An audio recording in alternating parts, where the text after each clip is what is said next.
va? Bienvenidos. Esta es una nueva edición de Historias que hicieron la historia y este programa en particular tiene una importancia fundamental, sobre todo para aquellos que son jóvenes, para todos los que tienen menos de 40 años, diría yo. ¿Por qué? Porque se cumplen 50 años del derrocamiento del que fuera quizás uno de los presidentes más honrados de la República Argentina, Arturo Umberto Illia. Allá por junio de 1966, las Fuerzas Armadas decidieron una vez más terminar con un gobierno constitucional. Es cierto, Illia había ascendido al gobierno con 20 y pico % de los votos, quizás apenas un poquito más que lo que obtuvo Néstor Kirchner en la elección que lo consagró presidente. Y esto muchos dirían, y es porque el peronismo estaba proscripto, y otro hubiera sido el resultado si hubiera tenido que competir con el peronismo. Todo esto es materia de discusión, pero lo concreto es que Illia era presidente constitucional de los argentinos. Y fue derrocado por una conjura, digámosle así, de diversos factores. Primero, las fuerzas externas, aquellas que intentaban que el país siguiera siendo una factoría, un lugar de caza, de recreación, de lo que pudiera ser y de explotación, si es posible. Así, por ejemplo, Illia había anulado los contratos petroleros firmados por Frondizi, y esto le valió la enemistad de las industrias petroleras extranjeras. Illia había dictado, gracias a la tarea de su ministro de Salud, la que se llamó la ley Oñativia, que era la ley de medicamentos, que instituía por primera vez hace 50 años el uso de los medicamentos genéricos en el país, y que terminaba con esa barbaridad que resultaba de la existencia de más de 40.000 productos farmacológicos en el país, mientras que en Estados Unidos, de donde provenían la mayor cantidad de las patentes, apenas había 10.000. Pasa, acá le ponían excipiente un poquito más, le agregaban una S, le ponían forte, y siempre nos cobraban un poco más, y nos cobraban más, y nos cobraban más, y nos cobraban más, y nos generaban nuevos medicamentos que eran en realidad lo mismo, nada más con un cambio de designación. Bueno, esas cosas, más el trabajo demoledor de un personaje periodístico llamado Jacobo Timerman, que ayudó con su revista a derrocar al gobierno. Y algunos otros sectores también del periodismo que insistían en ponerle el mote de la tortuga a un hombre que simplemente se ocupaba de ser honesto y de tratar de lograr que el país avanzara. Su preocupación por la educación fue tan grande que, y les voy a leer, ¿no?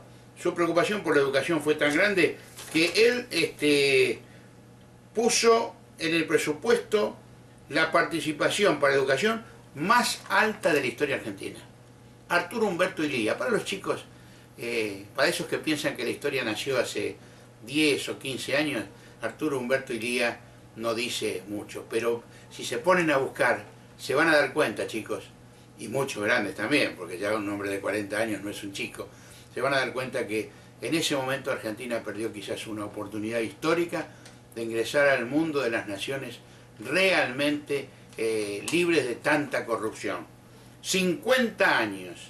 El peronismo no le perdonó que en 1964 él impidiera, mediante un trato con el gobierno brasileño, que Perón volviera al país. Y desde Río de Janeiro lo mandaron de vuelta. Algunos dicen que estaba todo arreglado, que Perón ya sabía, que lo mandaban de vuelta, que lo hizo a propósito.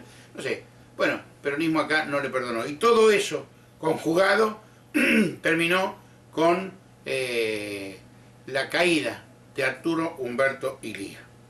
Después les cuento un par de anécdotas de este hombre que fue tan honesto que de los gastos reservados de la presidencia, cuando terminó el mandato, volvieron, y por los cuales él no tenía que rendir cuentas, volvieron a la presidencia. Ah, no, gastó 20 millones de pesos de entonces, pero no para él. Los gastó para promocionar el turismo argentino en una exposición en Francia. Señores, este no es un trabajo mío tampoco. He buscado material en la Enciclopedia Visual de Clarín, en Blackman y en muchos otros lados que me ha facilitado mucho la recopilación del material. Ténganlo en cuenta, Arturo Humberto Illia, un hombre honesto. El régimen militar, decorativamente presidido por José María Guido, se enredó también en la tarea de organizar la vida política y preparar las próximas elecciones, fijadas para julio de 1963. Nuevamente se planteaba la concurrencia o no del peronismo. Para evitar la proscripción, los peronistas se integraron en el llamado Frente Nacional y Popular. Los militares azules vacilaron, pero no dejaron de presionar y de dificultar la acción del frente, que finalmente ordenó la abstención. Perón desde Madrid pidió el voto en blanco. Quedaban 3 fuerzas políticas con posibilidades. Los radicales del pueblo proclamaron una fórmula integrada por Arturo Illia y Carlos Perete.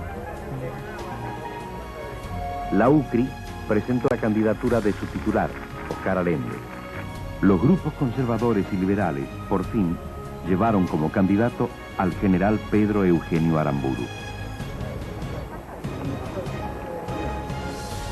Las elecciones se llevaron a cabo el 7 de julio de 1963. La fórmula radical Illia-Perete ocupó el primer lugar. Comenzaba un intervalo constitucional de casi 3 años.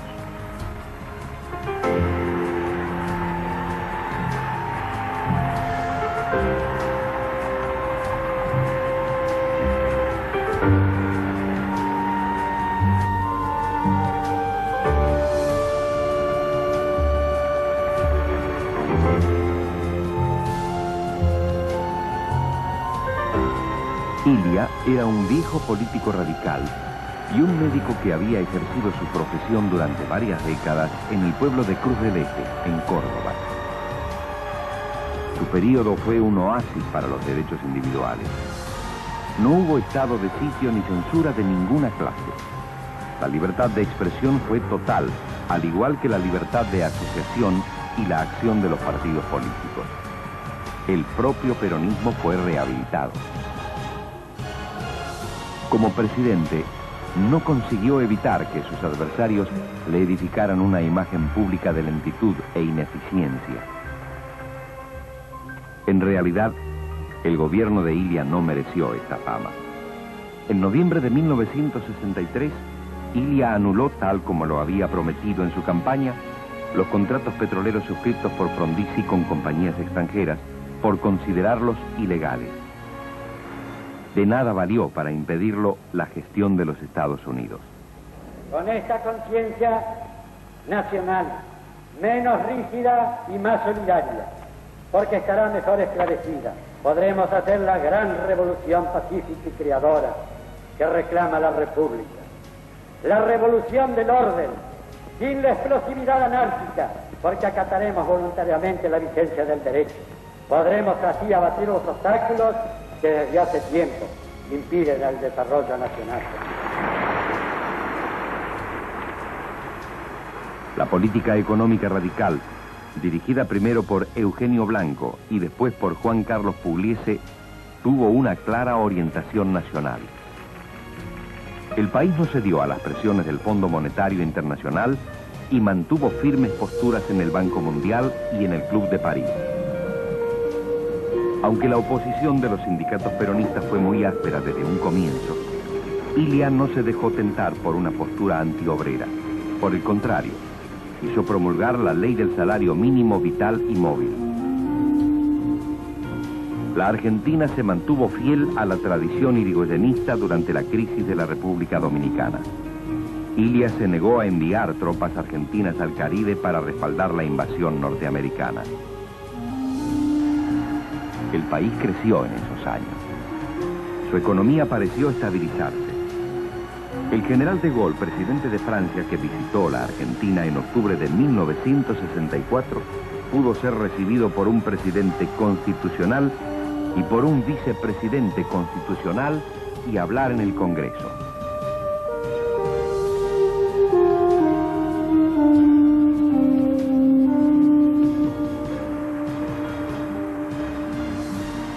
Después fue aclamado por radicales y peronistas, que gritaron: De Gaulle y Perón, un solo corazón.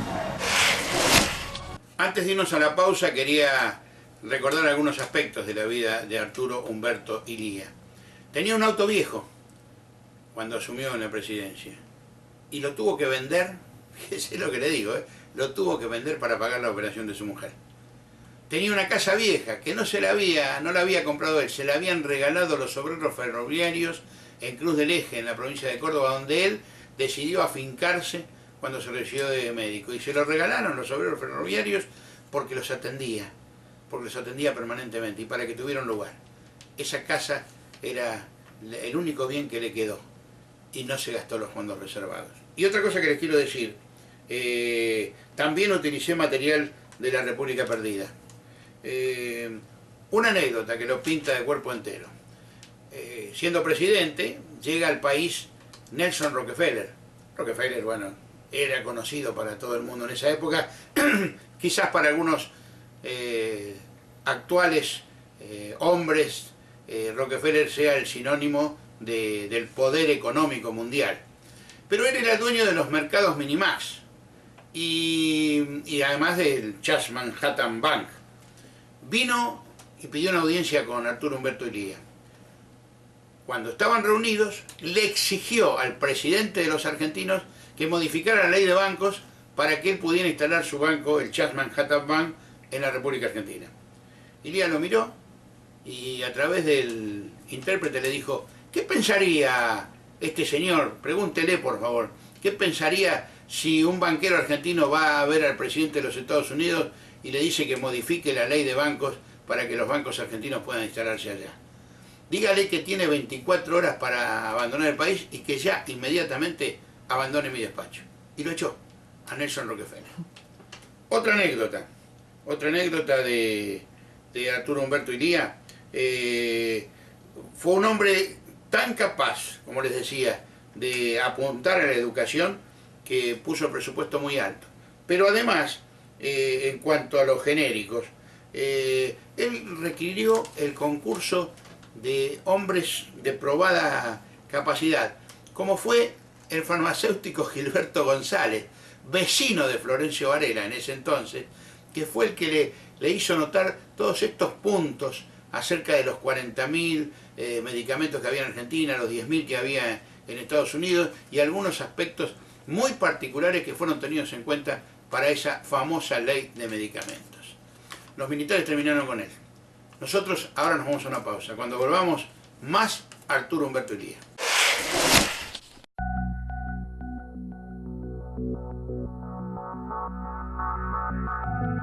Evitemos el contagio del dengue. Protege tu salud. La infección en ciertos casos puede ser mortal. Los síntomas son fiebre sin resfrío, dolor detrás de los ojos, dolor de cabeza, dolores musculares y de articulaciones, náuseas, vómitos y cansancio intenso.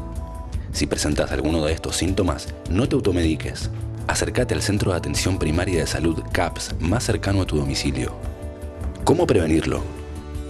Impedir la reproducción del mosquito transmisor. Para eso, evita tener sitios donde se acumule líquido. Cambia el agua de tus mascotas todos los días. Coloca mosquiteros en puertas y ventanas. Usa repelente sobre la piel expuesta y la ropa cada 3 horas. Para más información, ingresa a www.berazategui.gov.ar. Secretaría de Salud Pública e Higiene. Municipalidad de Berazategui. En Berazategui cuidamos nuestros árboles. Está prohibida la poda en la vía pública, evita multas. Pero si consideras necesario un despeje o una extracción, informate en www.berazategui.gov.ar/poda. Coordinación General de Higiene Urbana, Municipalidad de Berazategui.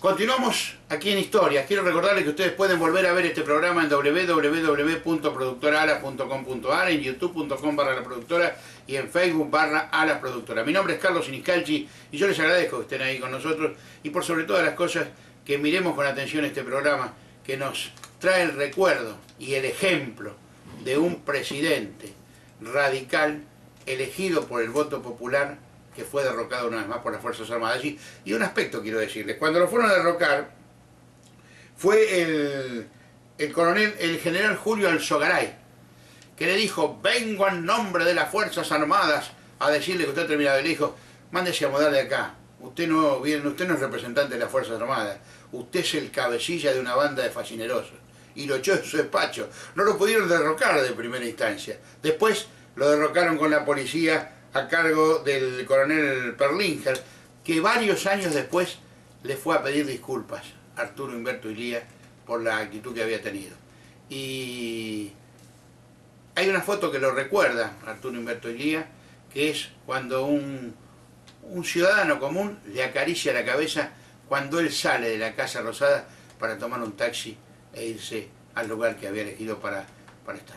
Señores, segunda parte de Arturo Umberto Illia, un presidente honesto. Había libertad para todo y para todos, y pocos lo comprendían. La nostalgia vendría después. A pesar de todas sus virtudes, Illia había sido elegido por una minoría de votos y era un presidente vulnerable. El poder militar, aunque lo dejaba actuar, no estaba resueltamente a su lado. El comandante en jefe del ejército, general Juan Carlos Onganía, sostuvo en la Conferencia de Ejércitos de América, realizada en West Point el 6 de agosto de 1964, que las Fuerzas Armadas podían y debían intervenir en cada país en la escena política. La conspiración que había comenzado el mismo día de la asunción de Illia progresaba lenta pero firmemente.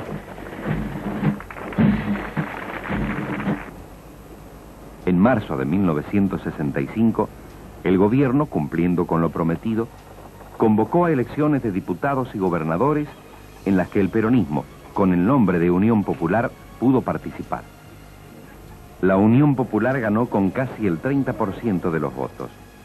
Los radicales pasaron el 28%. Los militares, aunque en privado llegaban a arreglos con los sindicalistas peronistas, por otro lado dejaron trascender que estaban muy inquietos ante el avance de los partidarios del caudillo exiliado. En noviembre, el general Onganía dejó su cargo de comandante en jefe y pasó a retiro. Este alejamiento, en vez de disminuirlo políticamente, lo convirtió en una sólida reserva para los conspiradores militares y civiles.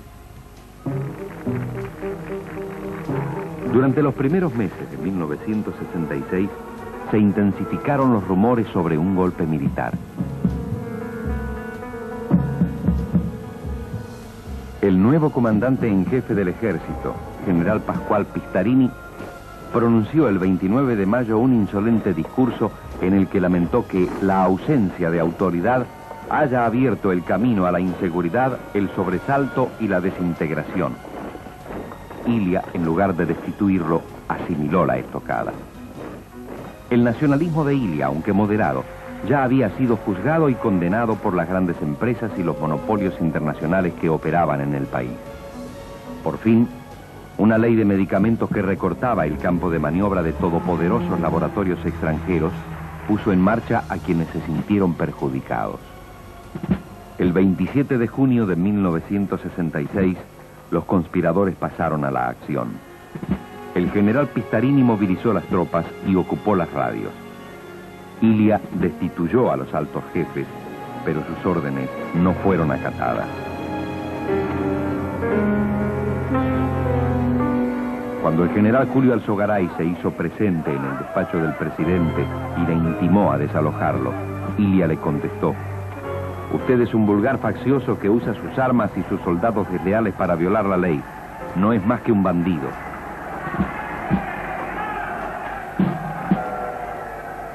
Finalmente, un destacamento de lanzagases de la policía, al mando de un coronel, expulsó al presidente constitucional.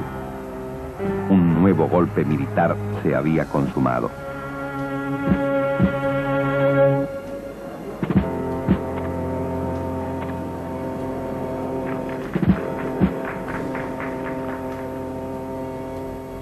El 28 de junio, la Junta de Comandantes nombró nuevo presidente al general Juan Carlos Onganía.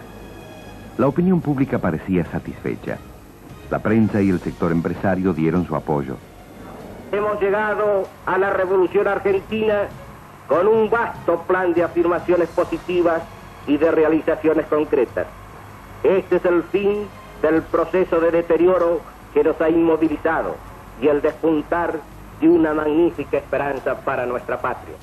Los sindicalistas peronistas, encabezados por el líder metalúrgico Augusto Bandor, estuvieron presentes, muy satisfechos, en la ceremonia de asunción de Onganía. Según Onganía, había mucho deterioro en el país. ¿Y quiénes eran los responsables del deterioro? Para empezar, los partidos políticos. Nada mejor que disolverlos.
Lo que nuestra democracia necesita es ser auténtica expresión de su verdadera esencia. Trataremos en la administración pública un sentido moral y normas de austeridad que restablezcan la fe y la confianza del pueblo en sus gobernantes. Señores legisladores, es tiempo nuevo. Este Poder Ejecutivo tiene confianza en el pueblo argentino todo y fe en el porvenir. Nosotros sí queremos una democracia, no queremos una democracia a la defensiva, no queremos una democracia que aguante golpes, queremos una democracia militante. Teníamos compromisos en el sector interno, incluso con nuestra propia administración pública, con compromisos con el exterior sin tener las divisas suficientes. ¿Qué podíamos hacer para reactivar la economía general del país, para impulsar la industria que estaba trabajando al 30 o 40% de su posibilidad, sino comprometernos a elaborar este plan? Crear un ambiente donde las normas legales presiden la vida de la República, donde todos son medidos con justicia, donde todas las instituciones del país son respetadas, todas, sin excepción.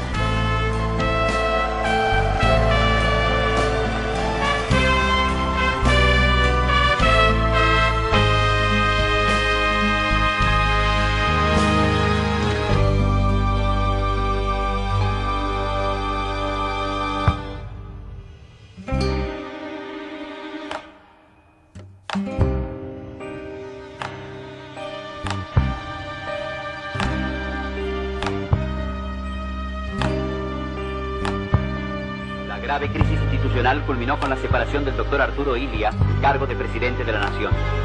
Mientras esto ocurría, las tropas fueron ocupando los lugares claves de la ciudad para mantener un orden que en ningún momento fue alterado.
La democracia argentina necesita perfeccionamiento, pero que quede bien establecido que perfeccionamiento no es sustitución totalitaria. Lo que nuestra democracia necesita es ser auténtica expresión de su verdadera esencia. Es que la esencia de la democracia no queda debidamente expresada por estructuras meramente jurídicas o por líricas afirmaciones de dignidad humana o de igualdad de los hombres ante la ley. Bueno, hasta aquí llegamos. Ténganlo en cuenta. Si usted tiene menos de 40 años o si tiene hijos chicos, háganles ver que no toda la Argentina es corrupta, que no toda la Argentina es el retroceso, que existieron hombres que no pudieron avanzar porque hubo muchos vivos, entre comillas, que decidieron que no debían seguir. Arturo Humberto Illia fue un presidente honesto, fue un hombre honesto. Por eso hoy quisimos rendirle homenaje a 50 años del derrocamiento de su presidencia y, por supuesto, de la democracia en la Argentina. Carlos Siniscalchi es mi nombre, les agradezco que nos hayan acompañado. Hasta la semana próxima.